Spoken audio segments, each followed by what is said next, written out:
Hello, everyone. Yes, it is time to talk about long legs. If you couldn't tell, I'm a very tall lady. I'm about 6 foot tall in my docks. I am the proud owner of some very long legs, and I think that makes me very well equipped to talk about this film. I am the proud favorite daughter of Satan, alright? I'm his firstborn. I am the Antichrist. I think that makes me even more equipped to talk about horror films, which really was why I was put on this earth. To talk about them, to make entire cults dedicated to talking about them. If you want to join, just click subscribe, click the like button, click the notification bell, that way you never miss the next video. Are we talking about the biggest horror release of the year today? Maybe. Not necessarily in terms of box office, although it did just break records for Neon. But Longlegs is kind of shaping up to be this year's version of Barbarian, maybe. So if you want to chat with me about the hype for this movie, what it was like to go in blind, talk about spoiler-free thoughts, and then get into a really juicy spoiler section, then do stick around. Or if you haven't seen it yet, then you can always click off once spoilers start. I do recommend going into this movie blind because I went in remarkably blind. I knew very little about it. I knew that it was going to involve crime. I knew that it was directed by Osgood Perkins, that it starred Micah Monroe and Nick Cage, and that was all I needed to know. If that's all that you want to know as well, don't worry, my video will be waiting here for you when you get back. But like I said, I am going to steer as clear from spoilers as I can for a little while here. So anyway, that was about the extent of my knowledge. Aside from seeing,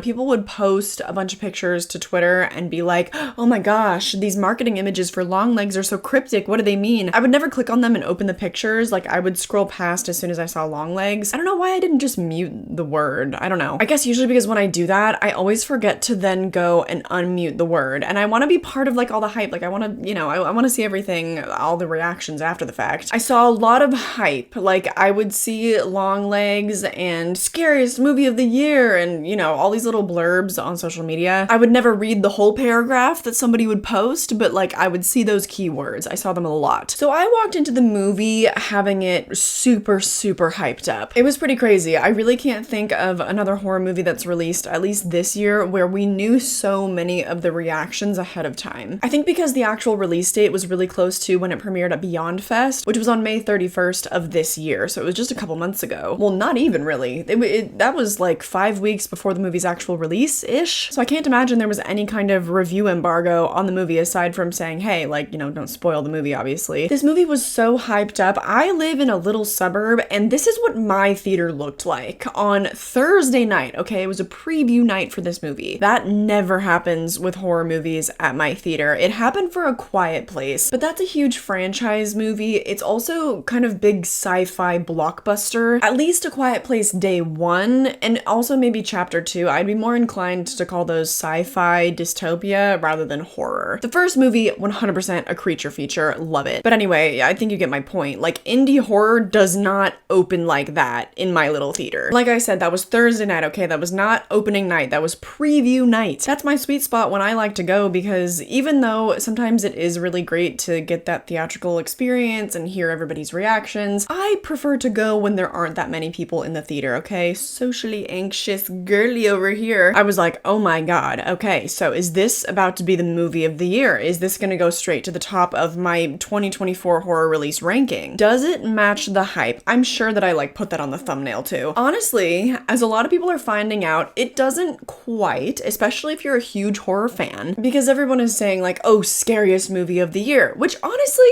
it very well could be. I don't think there's another movie that's released this year that has given me the same level of dread, not quite. So it could be, but I do have really high hopes for Alien Romulus and also for Nosferatu and Cuckoo. I've got a lot of other releases that I might be betting on this year. The first Omen had some moments, but I do think that Longlegs, as far as dread goes, is the scariest of the year. A lot of people, I've been experiencing some frustrations with just random internet users. People saying that the movie is not scary, it just made them feel uneasy, or in the same breath, they'll call something not scary, but they'll say it filled them with dread. What do you think fear is? Do you just think that scary movies are jump scares? Do I have to get up in James Wan's face for messing with everyone's perception of what scary is? I don't know that I ever felt full-on dread, but I will say this movie made me feel extremely uncomfortable. Someone else pointed this out. I did not notice this, and I wish I had. because when I read it, I was like, is that right? Is that really true? But they said that there were no moving shots in the movie. Everything was static. I did, however, notice that shots would be held for a really long time, which makes me personally feel very uneasy. Allowing a moment to build in just a singular location really gets under my skin. I think it's because it's the lack of the director allowing you to survey the environment. That's what causes me anxiety, because I'm like,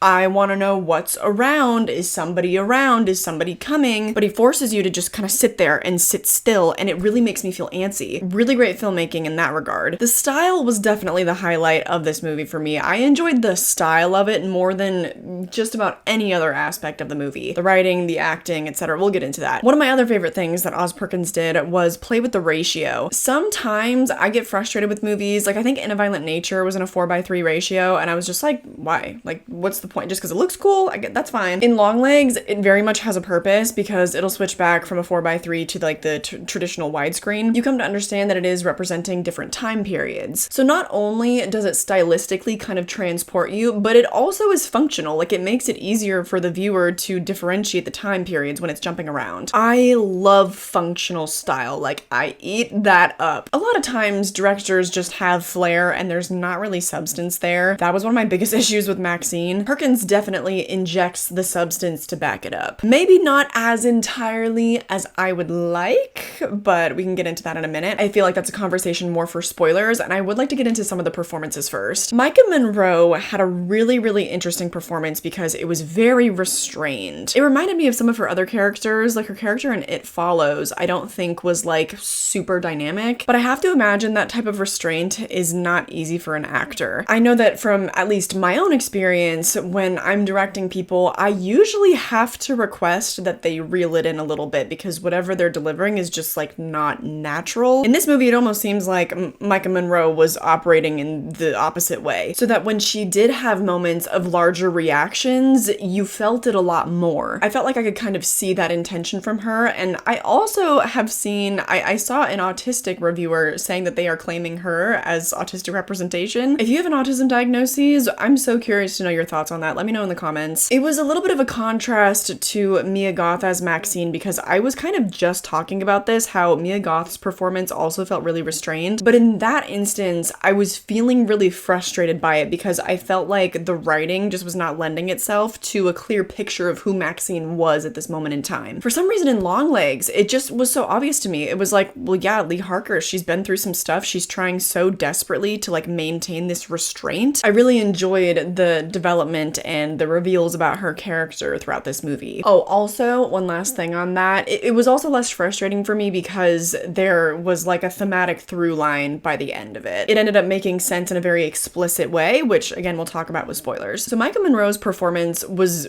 very interesting. Not one of my favorites of hers just because, you know, I prefer the Nick Cages of the world, but really well done for this movie. Before we get into Nick Cage, I do also want to give some flowers to Kiernan Shipka. I wish that she would be employed more often because she ended up saddled with some pretty mediocre Netflix projects. There was The Silence, and then she also was in The Chilling Adventures of Sabrina, which I really enjoyed, but you know, it was very much giving like CW acting. That's because of the writing though, dear children. Like, that's what that type of show demands. But between this and Oz Perkins' other film, The Blackcoat's Daughter, Kiernan Shipka, kind of a powerhouse. I'd be very eager to see her lead another cool indie horror film. Also, Blair Underwood, thank you for your service. The only other thing I'd seen him in before was Agents of S.H.I.E.L.D. To my understanding, I think he is mostly a TV actor. So good on Oz Perkins for swooping him up. I really hope that he stays within the indie horror genre, but that's probably a big ask. He was fantastic. Alicia Witt was also phenomenal. I think she's come such a long way from Urban Legend, where in that movie, I really am not crazy about her performance. So once again, big ups to Oz Perkins for recognizing how much her talent has grown and casting her in this movie. She was, man, aside from Nicolas Cage, I think that she was the best casting choice in this movie. But now it's time to talk about the man of the hour, Nicolas Cage. So there has been a lot of discourse lately, a lot of Nicolas Cage haters just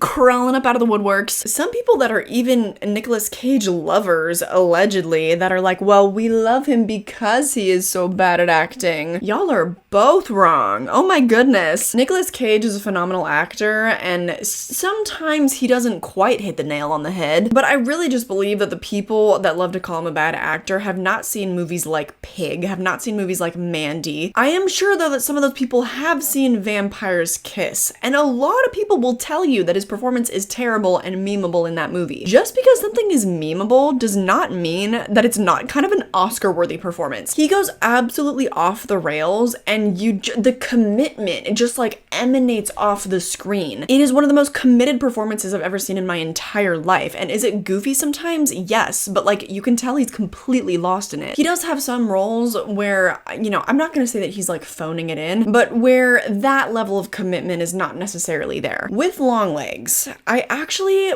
kind of felt a little bit of both ways with this one. In some of his shorter scenes, I was really feeling Nick Cage through it, getting just like a lot of his little isms, a lot of his quirks, and it was kind of hard to see past that. There is a sequence that is so beyond haunting. He is Nick Cage is gone, okay? It was after this extended sequence between him and Micah Monroe that I was like, oh no, this is excellent. This is excellence on display. And now, having watched the movie in its entirety, maybe I'm giving a little bit too much credit, okay? But maybe that was intentional. You know, maybe our first glimpses of him are supposed to feel a little bit goofy, so that when we get to this extended sequence, it's all the more shocking because it's like, oh my god, you really were bringing that heinous darkness to this role. I don't know, that's kind of how I'm choosing to read it now. I like to be optimistic about these things. It was giving a little bit of a, you know, Anthony Hopkins as Hannibal Lecter, very limited screen time, but really big impact. On that note, when I was watching this movie, I felt the most similarity to The Silence of the Lambs. Granted, I haven't seen Zodiac in a really long time. I know that there are definitely similarities there. If you enjoy crime thrillers like those that also, you know, dip into horror, then I think you'll love this movie. I thought it was very, very good. I give it 4 stars. You know, will you like this movie? Do you like crime thrillers? That might help answer your question. Or if you're already a fan of Oz Perkins, I personally love Gretel and Hansel. Like, it's one of my favorite witch movies. It's one of my favorite forest horror movies. I really dislike The Black Coat's Daughter. So it's really interesting to me that I disliked that movie, but really liked Longlegs. Liked, not loved, you know, but it does make me want to go back and try to reevaluate The Black Coat's Daughter. I felt that one had an even slower pace than Longlegs, and it just was difficult for me. But also, that movie's existence might be the reason why I didn't love Longlegs, why I only liked it, because it is also a slow burn that has very, very similar elements. So while watching Longlegs, it's presented in a much different package. I loved the narrative of it a lot more, but it did feel just a little bit repetitive in terms of Perkins' career. For some of you guys, that's great news, and you're like, oh damn, I loved Longlegs, like let me go watch Black Coat's Daughter immediately, and I love that for you. One of my other biggest reservations about this movie that I will leave the spoiler-free section with is that I wasn't crazy about the ending. Oh, my skin is coming off. You forget to put sunscreen on one time. But my frustrations with the ending, I think, were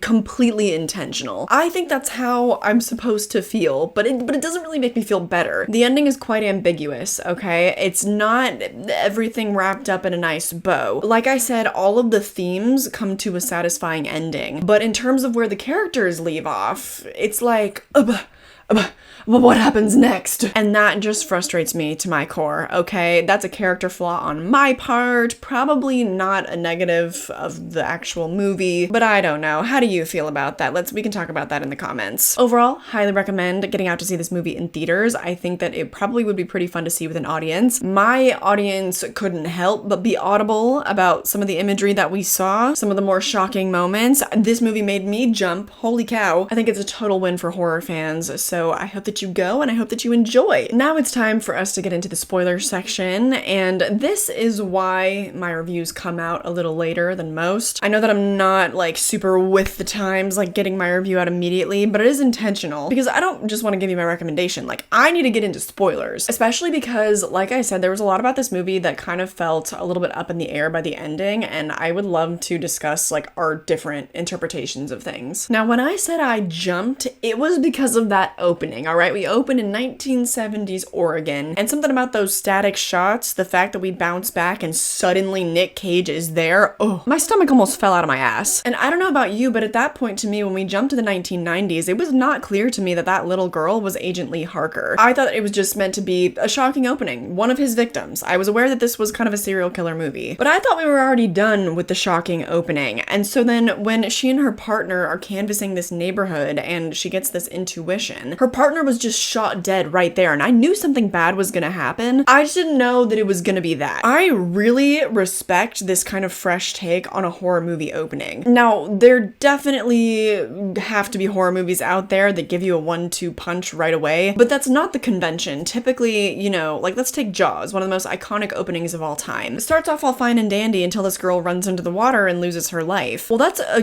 big 10-minute opening sequence. It's a huge shock, and because of that, Spielberg is like, okay, all right, now let's meet the actual cast of characters. Let's start this story. Gives you the huge shock, then gives you a little break. Oz Perkins was like, give you a huge shock, introduce cast of characters, and then boom, another huge shock. Respect, man. Like, respect. Her clairvoyance thing was really weird, and this was one of the most unique instances of clairvoyance in a movie that I think I've ever seen. Because initially, I just was like, oh, that's kind of cool. She's got that woman's intuition. She's in the FBI. I did not foresee where it was going from there, okay? I thought that was a very unique story element when it ends up being the dolls and the balls and everything. Dolls and balls. Wow, okay. I really enjoyed how this mystery was being set up. I loved the significance of the daughters having a birthday on the 14th of the month. All of that, all of the sort of ritualism of it was a lot more interesting to me than the fact that the only kind of reveal that we got was that this is indeed like a satanic situation. Well, there are other reveals. It's just that was heavily suggested for so much of the runtime that it just didn't have like a huge impact for me. But I suppose that wasn't the point because there were other bombs that were dropped. Then Lee and Carter end up finding that first doll, and that was another thing I didn't mention in my spoiler-free section. The production design of everything was so good. The way these dolls were crafted, I guess I couldn't really mention that in the spoiler-free section, but maybe the dolls were in the trailers. Like I said, I went in blind, so like I don't really know how heavily they were featured in the trailers, if at all, but they were so unsettling to look at. They looked like they had so much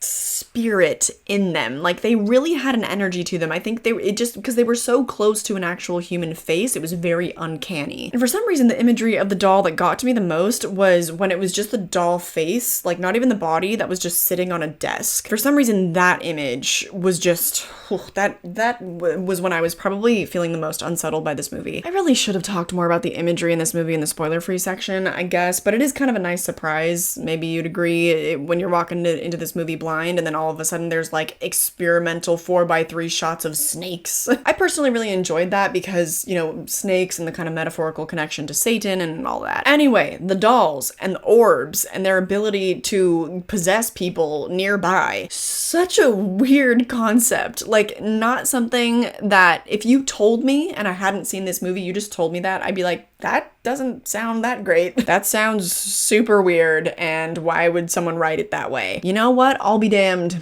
It works. Talk about having faith in Oz Perkins' vision, because the fact that he got this movie funded off of that script, like, I can't even imagine what he wrote to convey that, but I guess if I were a studio exec and he had already delivered some bangers, I'd be like, you know what?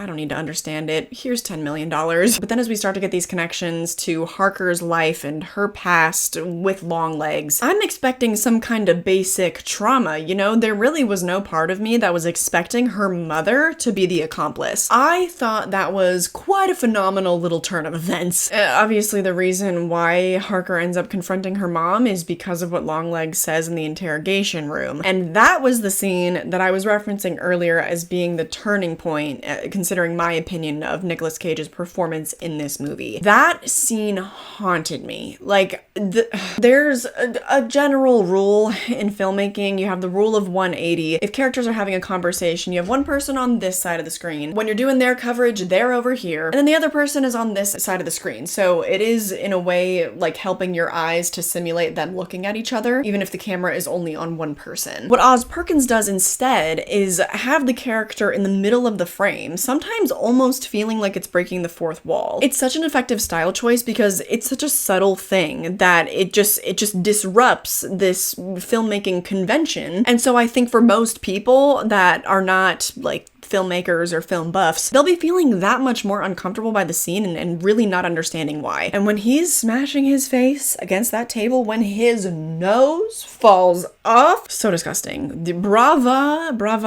on the practical effects and also the VFX, if there was a mixture there, I don't know. After the confrontation of Lee's mother, when she goes and shoots Agent Browning, holy cow. I had seen this poster image. I had seen this before, and now knowing the context, diabolical. I feel like I've not emotionally moved on from this moment, even though I saw it coming. I was like, oh, she's about to go and kill that woman. Yep. I really enjoyed the reveal that Ruth would be posing as a nun to infiltrate these families' homes, to insert the doll into their lives, and the fact that she'd have to sit there while Satan was carrying out his will through these families. The whole showdown with the birthday party and everybody dying, like, I thought that was excellent. But then where the movie cuts off, I did find myself really annoyed. Lee tries to shoot the doll to release the influence on Ruby, but her gun keeps jamming. And whether or not this was meant to represent the voice of Longlegs in Lee's head or something, you know, he starts singing Happy Birthday, and then there's the clip of him saying Hail Satan and blowing a kiss before it cuts to black. I really don't know how to read that. When she was having that moment of hesitation where she had failed to shoot the doll, I thought she was going to turn around and shoot the little girl, or that she was going to turn it around on herself. But the fact that it just cuts